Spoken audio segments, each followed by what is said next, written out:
Selamat pagi Bapak Ibu dan saudara-saudaraku, apa kabar pagi ini? Harapan saya dan doa saya semua sudah bangun dengan sehat, penuh sukacita untuk menjalani hari ini.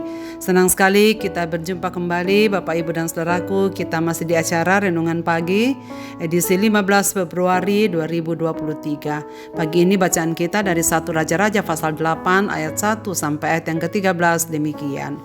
Pada waktu itu Raja Salomo menyuruh para tua-tua Israel dan semua kepala suku, yakni para pemimpin pua orang Israel, berkumpul di hadapannya di Yerusalem untuk mengangkut tabut perjanjian Tuhan dari kota Daud, yaitu Sion. Maka pada hari raya di bulan Etanim, yakni bulan ke-7, berkumpullah di hadapan Raja Salomo semua orang Israel. Setelah semua tua-tua Israel datang, maka imam-imam mengangkat tabut itu. Mereka mengangkut tabut Tuhan dan kemah pertemuan dan segala barang kudus yang ada dalam kemah itu. Semuanya itu diangkut oleh imam-imam dan orang-orang Lewi. Tetapi Raja Salomo dan segenap umat Israel yang sudah berkumpul di hadapannya berdiri bersama-sama dengan dia di depan tabut itu dan mempersembahkan kambing, domba dan lembu sapi yang tidak terhitung dan tak terbilang banyaknya. Kemudian imam-imam membawa tabut perjanjian Tuhan itu ke tempatnya, di ruang belakang rumah itu, di tempat maha kudus, tepat di bawah sayap kerup-kerup.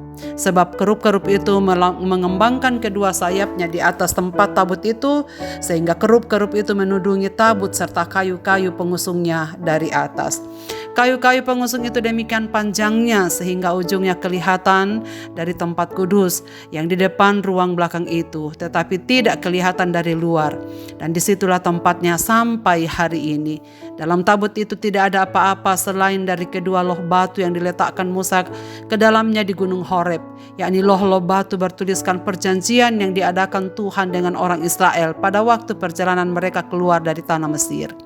Ketika imam-imam keluar dari tempat kudus, datanglah awan memenuhi rumah Tuhan, sehingga imam-imam tak tahan berdiri untuk menyelenggarakan kebaktian oleh karena awan itu, sebab kemuliaan Tuhan memenuhi rumah Tuhan.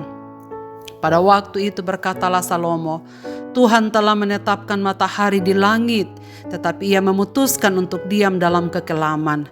Sekarang aku telah mendirikan rumah kediaman bagimu, tempat engkau menetap selama-lamanya.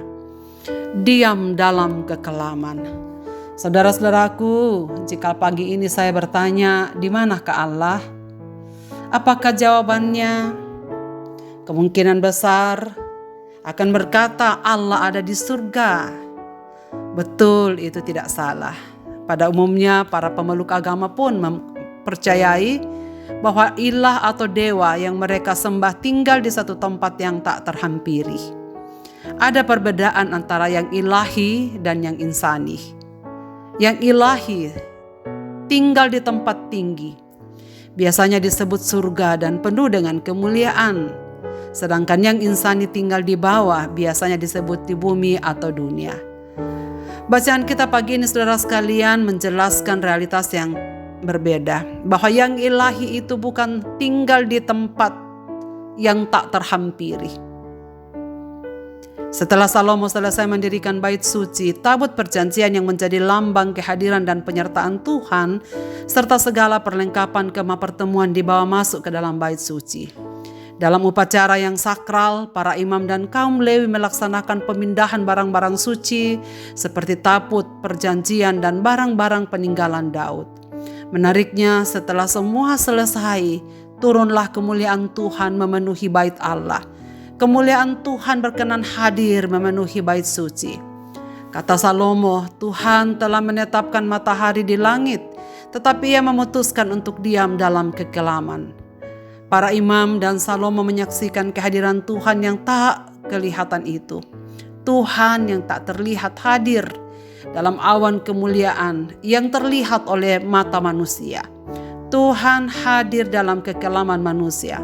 Walaupun ia adalah Allah yang suci, Allah yang dahsyat, Allah yang luar biasa besar, Allah yang maha kuasa, tetapi ia berkenan tinggal di tengah-tengah kekelaman manusia. Saudara sekalian, pada umumnya para pemeluk agama menghayati bahwa ilah atau dewa yang mereka sembah tinggal di satu tempat yang kemudian tak dapat dihampiri oleh manusia. Tetapi pagi hari ini menunjukkan perbedaan yang sungguh luar biasa bahwa Allah yang kita sembah adalah Allah yang berkenan hadir di tengah-tengah kehidupan umat manusia di bumi ini. Ia rela meninggalkan kemuliaan dan singgasananya karena ia mau bergaul, ia mau ditemui, ia mau menemui umat-umatnya di bumi ini. Saudara sekalian, melalui kisah pendirian Bait Allah, orang Israel hendak menyampaikan bahwa Allah yang mereka sembah adalah Allah yang dekat dengan mereka, berbeda dengan ilah-ilah sembahan bangsa-bangsa lain. Allah tak bersemayam di tempat yang jauh, tetapi Allah justru hadir dan tinggal di antara umat-umatnya. Allah yang disembah oleh umat Israel adalah Allah yang mudah kita jumpai, sebab ia bersemayam di tempat di mana umatnya berada. Pemahaman seperti ini tentu saja merupakan terobosan yang luar biasa, sebab kita dapat menghayati Allah yang ilahi tinggal di tengah-tengah kehidupan kita manusia dalam kekelaman dunia ini. Saudara-saudaraku, memiliki dan menyembah Allah yang bersedia untuk tinggal di antara umat adalah pilihan terbaik. Ia selalu beserta umatnya dalam setiap langkah kehidupan yang kita jalani. Bahkan ketika kita hidup seolah-olah dirundung mendung yang gelap, pekat sekalipun, entah berupa kesulitan, masalah, atau kekalutan besar. Dan kita seolah-olah merasa Tuhan tidak hadir di sana. Saudara, percayalah bahwa ketika mendung hadir dalam hidup kita, hadirlah juga Tuhan dalam kekuatannya. Hadirlah Tuhan juga dalam kekelaman hidup kita. Sebab ia tinggal tetap di tengah-tengah kehidupan kita apapun yang terjadi. Saudara-saudaraku, meski kehadiran Tuhan tidak terlihat dalam hidup kita, tidak berarti bahwa Tuhan tidak peduli kepada kita. Jika kita adalah umat kesayangan Tuhan, kisah ini seharusnya menguatkan kita, memberikan penghiburan, dan membangkitkan pengharapan kepada kita sekalian pada saat-saat kita menghadapi gelapnya kehidupan ini dan beratnya hidup yang kita jalani. Jika saat ini ada dalam masa yang kelam, saudara, jadikanlah firman ini menjadi kekuatan yang baru. Allah hadir bersama kita apapun persoalannya.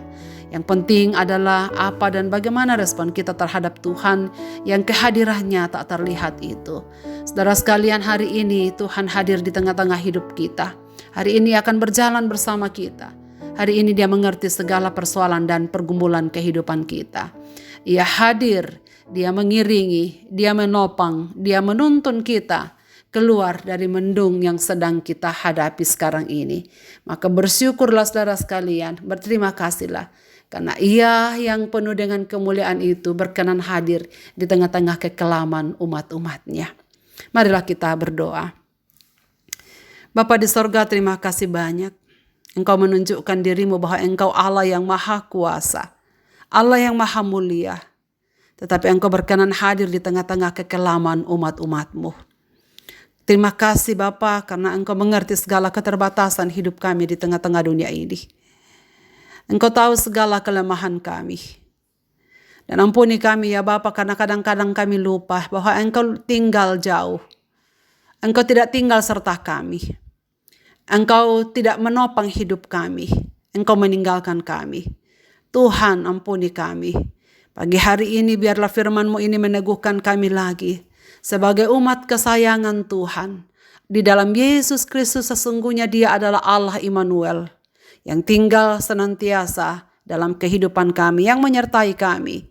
Sampai selama-lamanya. Hamba-Mu berdoa untuk setiap umat-umat-Mu yang sedang menghadapi rupa-rupa kekelaman hidup di dalam dunia ini. Ya Tuhan, biarlah firman ini menjadi kekuatan baru bagi mereka. Engkau hadir walau Engkau tak terlihat. Engkau akan berkuasa di tengah-tengah kekelaman yang mereka hadapi. Sebab Engkau yang memilih, Engkau yang mau, Engkau yang rindu untuk tinggal tetap di tengah-tengah kehidupan umat-umat-Mu.